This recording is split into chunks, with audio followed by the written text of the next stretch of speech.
নওশাদ নিয়ে হবে না। ওই দিন একটা স্লোগান ভালো লাগছিল, আমরা কারা বলছেন না কেন? ভয় লাগছে শাসক মারবে?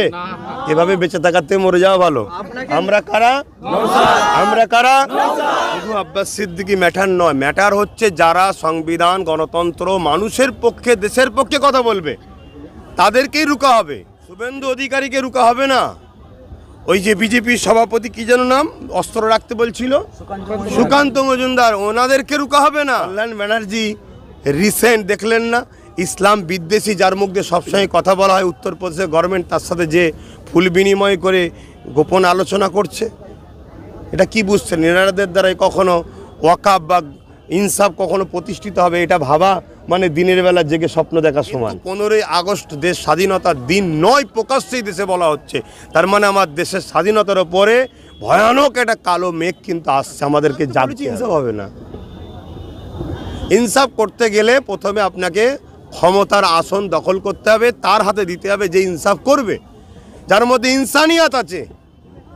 আজকে যার মধ্যে ইনসানিয়াত নেই তার কাছে ইনসাফ দাও বলে চিল্লানো মানে ও বেকার বকা হবে। টিএমসির পক্ষ থেকে এই সভা বানচাল করার পরিকল্পনা এবং একাধিক মাঠে তারা বলেন রক্তদান শিবির করবেন, কিন্তু করলো না। তারপরেও আপনাদের এই সভা বানচাল করার পরিকল্পনা ছিল, কি বলবেন? সফল করলেন। দেখুন, আজকে আমরা ৭৬তম প্রজাতন্ত্র দিবস করছি, অর্থাৎ এই দিনে সংবিধান লাগু হয়েছিল। কেন্দ্র সরকার, রাজ্য সরকার, আমরা দেখে যাচ্ছি দীর্ঘদিন ধরে সর্বসময় তাদের কর্মকাণ্ডের মধ্যে বিভিন্ন অ্যাঙ্গেলে সংবিধান বিরোধী কাজ করছে। ঠিক তেমনই আজকে যে একটা মানুষের রাইট, স্বাধীনতার, সেই রাইটকে হরণ করে তারা ক্ষমতার জোর দেখিয়ে, পাওয়ার দেখিয়ে তারা বন্ধ করতে চাইছে। মূলত সাধারণ মানুষকে বোকা বানাবার জন্য বললো আমরা ব্লাড অর্পণ শিবির করব বা রক্তদান শিবির করব, এটা সাধারণ মানুষকে বোকা বানাবার জন্য। কিন্তু সাধারণ মানুষকে আমি বলবো, দেখুন আমাদের এখানে আন্দোলন কি, ওয়াকাফ বাঁচাও, বেকার আজকে ওবিসি সংরক্ষণ কেটে যাওয়ার জন্য 430 জনের ওপরে ডাক্তার তারা পড়াশোনা করে চাকরি পেল না, যাতে এই বেকার মানুষরা চাকরি পায়, এবং পাশাপাশি মাদ্রাসা শিক্ষা, এবং আজকের যে মূল বিষয় আমরা প্রজাতন্ত্র দিবস উদযাপন করব। তাই আমি একটাই কথা ভাবাবো, ওরা রাজ ক্ষমতাকে মিসইউজ করছে, অতএব ওদের রাজ ক্ষমতায় বসে থাকা আগামী দিন উচিত হবে না। যদি দেশকে বাঁচাতে চান, গণতন্ত্রকে বাঁচাতে চান, আমাদেরকে সজাগ হওয়া দরকার। আর যদি মনে করেন দেশ যাই যাক, আমার পকেটে তো 200-500 আসছে, তাহলে এখানে আমার কিছু বলার নেই। অধিকার ফিরে পাওয়ার কি অক্সিজেন পাচ্ছেন আব্বাস সিদ্দিকী সাহেবকে ওদিকে ডাকে, তার জন্য কি এই সভা বানচাল করা বা একাধিক জায়গায় এই মিটিং বানচাল করার কি পরিকল্পনা, কি বলবেন? দেখুন, শুধু আব্বাস সিদ্দিকী ম্যাটার নয়, ম্যাটার হচ্ছে যারা সংবিধান, গণতন্ত্র, মানুষের পক্ষে, দেশের পক্ষে কথা বলবে তাদেরকেই রুকা হবে। শুভেন্দু অধিকারীকে রুকা হবে না। ওই যে বিজেপির সভাপতি কি যেন নাম, অস্ত্র রাখতে বলছিল, সুকান্ত মজুমদার, ওনাদেরকে রুকা হবে না। আর টিএমসি কোনো কর্মকাণ্ড করলে বিজেপিও তাদের বিষয়ে আইনতভাবে যে ক্ষমতা আছে প্রয়োগ করবে না, করবে সেই রাস্তায় থাকা একটা গরিবের ছেলে সিভিক ভলেন্টিয়ারের কাজ করবে, সব্বাইয়ের দোষটা তার ঘাড়ে চেপে দিয়ে তাকে যাবজ্জীবন করে দেবে। হ্যাঁ, তাকে আমি নির্দোষ বলছি না, কিন্তু তাকে ওই একটা বলা আছে না, বলির একটা কি বলা হয় প্রবাদ বাক্য আছে, যাই হোক, ওই XYZ ওই রকম বানাবো হবে। তার নিরীহ মানুষ, অসহায় মানুষ, পিছিয়ে পড়া মানুষের হয়ে যেই কথা বলবে তার কণ্ঠকে রুকা হবে। আদিবাসীর হয়ে কথা বলো নি, দলিতদের হয়ে কথা বলো নি, গরিব পিছিয়ে পড়া হিন্দুদের হয়ে কথা বলো না, মুসলমান ইসলামের হয়ে কথা বলো না, কেন এইগুলো হবে আমাদের পায়ের তলার গোলাম, এরা নাক চাকর, এদেরকে অনেক কষ্ট করে চাকর বানিয়েছি। আব্বাস সিদ্দিকী, তুমি এদেরকে চাকর থেকে তুলে মালিক বানাতে চাইছো কেন? তোমাকে প্রোগ্রাম করতে দেবো না। এই ওয়াকাফ বিলের বিরুদ্ধে পার্লামেন্টে বলার জন্য একাধিক শাসক দলের নেতাদেরকে সাসপেন্ড করা হলো পার্লামেন্টের মধ্যে, এই কি বলবেন? এসব নাটক চলছে। কে ওয়াকাফ বিলের শাসক বলেছে বলুন, কে বলেছে? কল্যাণ ব্যানার্জি বলেছিল, কল্যাণ ব্যানার্জিকেও সাসপেন্ড, কল্যাণ ব্যানার্জি দলে নেতাকেও সাসপেন্ড করা, কল্যাণ আর বলুন, আর কারা কারা বলুন। কল্যাণ ব্যানার্জির কথা যেমন বললেন, এটা নাম বলতে হবে।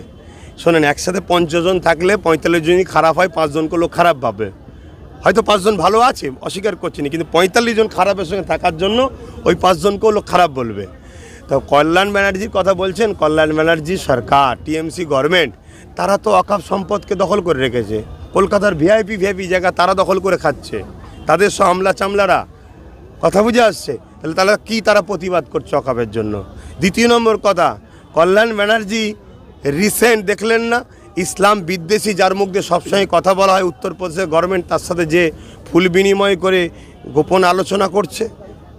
এটা কি বুঝছেন? এনারাদের দ্বারাই কখনো ওয়াকাফ বা ইনসাফ কখনো প্রতিষ্ঠিত হবে এটা ভাবা মানে দিনের বেলা জেগে স্বপ্ন দেখা সমান।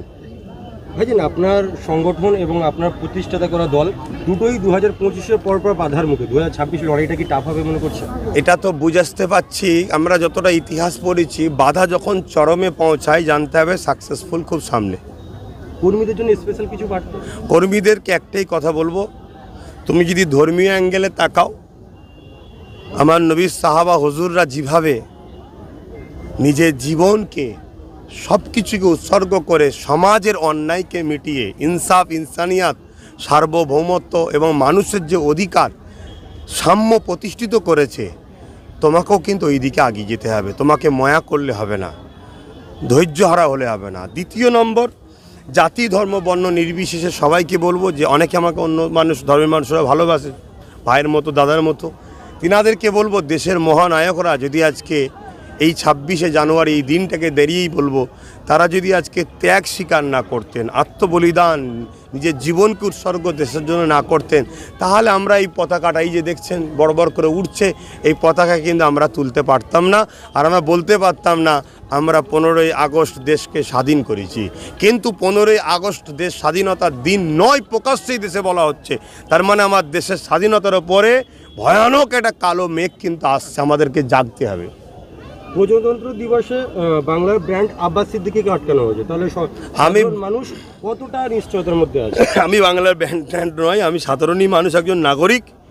আমাকে আটকানো হয়েছে, আমাকে আটকায়নি, আমার প্রোগ্রামকে মানে এখানে নয়, ওখানে নয়, ওখানে নয়। দেখুন মাঠগুলোতে যেসব ক্লাবগুলো আমি যতটুকু শুনেছি, ক্লাব যারা আছে সব দাদারা বন্ধুরা তারা বলেছে করুন, কিন্তু শাসকের তো একটা সবসময় জানেন মানে সংবিধানের বাইরে গিয়ে গুন্ডাগিরি করার একটা বর্তমান নেশা আসছে।